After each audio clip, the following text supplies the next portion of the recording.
नई बढ़ोतरी के ठीक 3 दिन पहले शुक्रवार को ही केंद्र सरकार ने देश भर में पेट्रोल और डीजल के दोनों की कीमतों में 3-3 रुपए से ज्यादा का इजाफा किया था प्रति लीटर की दर से।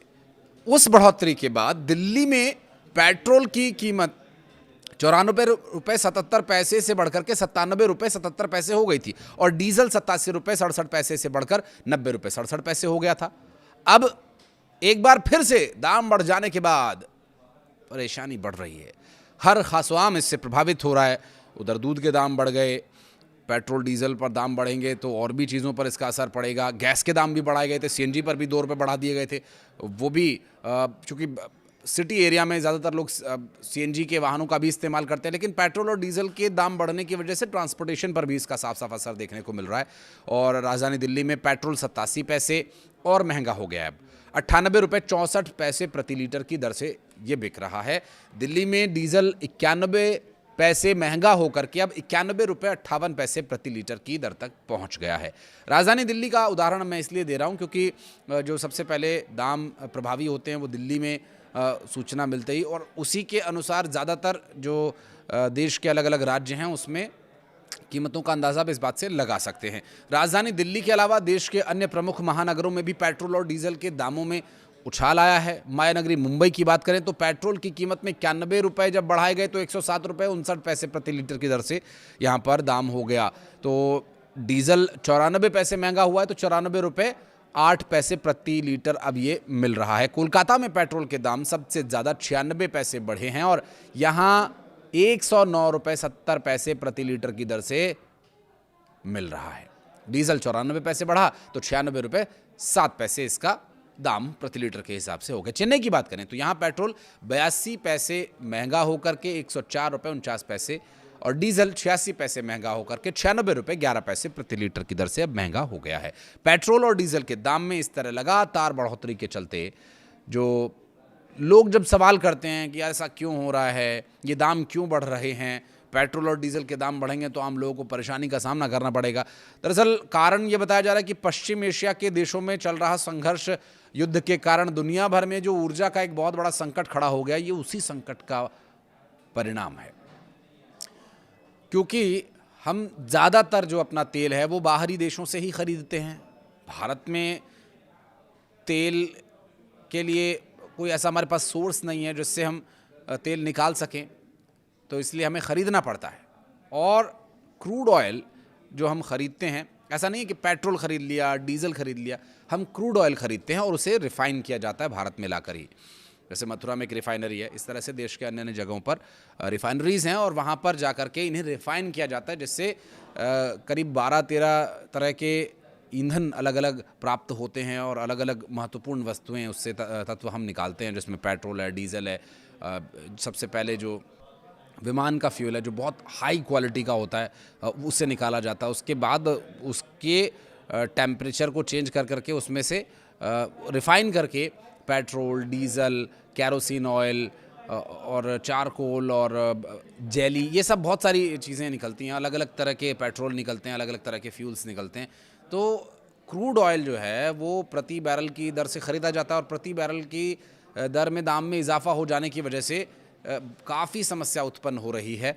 और कारण यही अमेरिका, ईरान, इजराइल, इससे जुड़ा हुआ एक और जो महत्वपूर्ण विषय वो ये कि विवाद समुद्री व्यापार के रास्ते को लेकर है, स्ट्रेट ऑफ होर्मुज, जिसमें एक बड़ी बाधा रुकावट ये बन गई क्योंकि वो ईरान के एरिया से निकलता है, ईरान की उस पर सीधी पकड़ रहती है और ये एक ऐसा क्षेत्र है कि ईरान की पकड़ होने की वजह से ईरान ने अमेरिका को दबाव में लाने के लिए इस पूरे रास्ते को ब्लॉक किया हुआ था और इसी ब्लॉकेज की वजह से उस पर काउंटर ब्लॉकेज जो है अमेरिका ने किया हुआ है। ऐसे में जो व्यापारी जहाज़ हैं जब भी वो यहाँ से गुज़रते हैं तो कोई ना कोई उन पर हमला कर देता है, किसी न किसी वजह से वो ख़तरे में आ सकते हैं, इसलिए वहाँ पर ब्लॉकेज है। और स्ट्रेट ऑफ होर्मुज के एरिया से पहले ही वो सारे जहाज़ रुके हुए हैं, फंसे हुए हैं।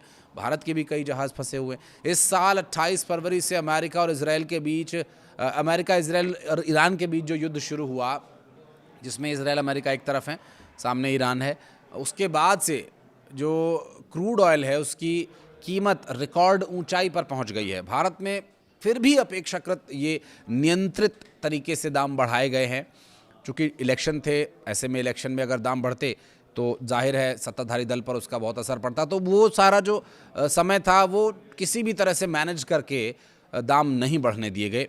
लेकिन अब इलेक्शन चूँकि कंप्लीट हो गए हैं और तेल कंपनीज को भारी नुकसान भी हो रहा है, जिसकी वजह से इसको प्रभावी बनाने के लिए कि आपका नुकसान कम हो, और चूँकि नुकसान को देखिए डिवाइड कर दिया गया है। थोड़ा नुकसान आम जनता का होगा क्योंकि तेल महंगा होगा तो उनको थोड़े अतिरिक्त रुपए खर्च करने होंगे, और फिर थोड़ा नुकसान कंपनी जो अब तक सहती आई थी अब उस नुकसान की भरपाई करने के इरादे से, क्योंकि कच्चे तेल की कीमत लगातार बढ़ रही है। ऐसे में जो कच्चे तेल की कीमत है उसका जिक्र करना भी बहुत ज़रूरी है। $100 प्रति बैरल के आसपास ये घूम रही है, जो कभी 60, 70 और $80 प्रति बैरल हुआ करती थी, वो अब $100 प्रति बैरल की लगभग हो गई है। और मतलब 9,000 रुपये के 9 साढ़े 9,000 रुपये के आसपास का एक बैरल पड़ रहा है।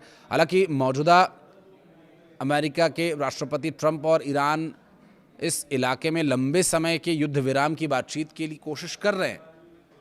एक और बहुत ही दिलचस्प जानकारी आ रही है, एक बार पुष्टि हो जाए तो उसके लिए एक और अलग से मैं वीडियो आपके लिए लेकर आऊँगा। फिलहाल जो स्थिति है उस पर अगर बात करें तो पेट्रोल और डीजल के दामों में इस तरह की लगातार बढ़ोतरी के पीछे ये अंतर्राष्ट्रीय स्थिति तो है ही, साथ ही उसकी वजह से जो समस्या तेल कंपनीज को आ रही है उसका भी निवारण करना ज़रूरी है। और ऐसा नहीं है कि पेट्रोल और डीजल के दाम बढ़े, इसका असर सीधे तौर पर आम आदमी तक पहुंचाए जाने वाली हर उस वस्तु सेवा के दाम बढ़ने का असर हो सकता है जो पेट्रोल और डीजल के माध्यम से आप तक पहुंच रही है। क्योंकि अगर डीजल बढ़ेगा तो चूँकि ज़्यादातर जो भारी लोडिंग वाले वाहन हैं वो ट्रांसपोर्टेशन वाहन सब डीजल से ही चलते हैं और डीजल के दाम में ज़्यादा इजाफा हो रहा है। पेट्रोल फिर भी अपेक्षाकृत नियंत्रित तरीके से दाम बढ़ रहे हैं, लेकिन डीजल के दाम में ज़्यादा इजाफा हो रहा है। अभी इस हाल ही में जो अभी जिसकी हम आपको जानकारी दे रहे हैं तो 87 पैसे पेट्रोल बढ़ा है, 91 पैसे डीजल का दाम बढ़ा है। तो 91 पैसे 87 पैसे में करीब 4 पैसे का जो फ़र्क है वो आप देख सकते हैं। इसी तरह पिछली बार भी हमने देखा था ₹3.11, ₹3.14। तो ये जो स्थिति है हर ख़ास आम पर पड़ रही है। उधर दूध के दाम भी ₹1 ₹2 के हिसाब से बढ़ा दिए गए। जो आधा लीटर दूध का पैकेट मिल रहा था उस पर ₹1 और पूरे 1 लीटर पर सीधा सीधा ₹2 का दाम का इजाफा हो गया, क्योंकि ट्रांसपोर्टेशन बढ़ गया ना। तो अब आपके घरों तक, आपके उन सेंटर्स तक जहाँ से आप दूध लेकर आते हैं वहाँ पहुँचाने में जो वाहन में तेल जलता है तो वो सीधा सीधा असर डालता है। इस वक्त पश्चिमी एशिया के देशों में चल रहे संघर्ष और युद्ध के चलते दुनिया भर में ऊर्जा का एक बहुत बड़ा संकट खड़ा हो गया है। इस संकट का निवारण भी हो रहा है। अभी सूत्रों के हवाले से कुछ जानकारी सामने आ रही है, उस पर भी एक मैं वीडियो आपके लिए लेकर आऊँगा। लेकिन इस विवाद की वजह से समुद्री व्यापार मार्ग जो है काफ़ी महत्वपूर्ण रुकावट यहाँ पर जो उसको हटाना ज़रूरी है। ये स्ट्रेट ऑफ हॉर्मुज की मैं बात कर रहा हूँ। इस साल 28 फरवरी से अमेरिका और इजराइल ईरान के बीच चल रहा संघर्ष एक बड़ी समस्या का कारण बना हुआ है। हालांकि कोशिश ये हो रही है कि किसी तरह से इस युद्ध को रोका जाए और कुछ, लेकिन सवाल ये है कि जब सब कुछ सामान्य होगा, तेल की आपूर्ति बहाल होगी, ठीक तरीके से तेल मिलेगा, तो क्या इसके दाम घटाए भी जाएंगे? पेट्रोलियम मंत्रालय के अनुसार इस बढ़ोतरी के बाद कंपनीज को दैनिक घाटा करीब 25% कम होकर के 750 करोड़ रुपए रह गया। पहले ये लगभग 1000 करोड़ तक पहुंच गया था। पेट्रोलियम एवं प्राकृतिक गैसेस मंत्रालय के संयुक्त सचिव सुजाता शर्मा के मुताबिक तेल कंपनीज को घाटे की भरपाई के लिए किसी राहत पैकेज या सब्सिडी पर विचार नहीं किया जा रहा है। ईरान युद्ध के कारण कच्चे तेल की कीमतों में तेजी से उछाल आया और इसके बावजूद सरकारी कंपनीज 15 मई तक पेट्रोल और डीजल को पुराने दामों पर ही बेचती रहीं और इस स्थिति में कुछ समय तक भारतीयों को राहत तो मिली, लेकिन ये राहत ज़्यादा लंबी नहीं थी। आगे आने वाले वक्त में राहत मिलेगी या नहीं मिलेगी ये देखना महत्वपूर्ण होगा। इस पर एक और डिटेल्ड वीडियो मैं आपके लिए लेकर आऊँगा। इस वीडियो को यहाँ तक देखने के लिए बहुत धन्यवाद। कुछ कहना चाहें तो कमेंट सेक्शन में बताइएगा।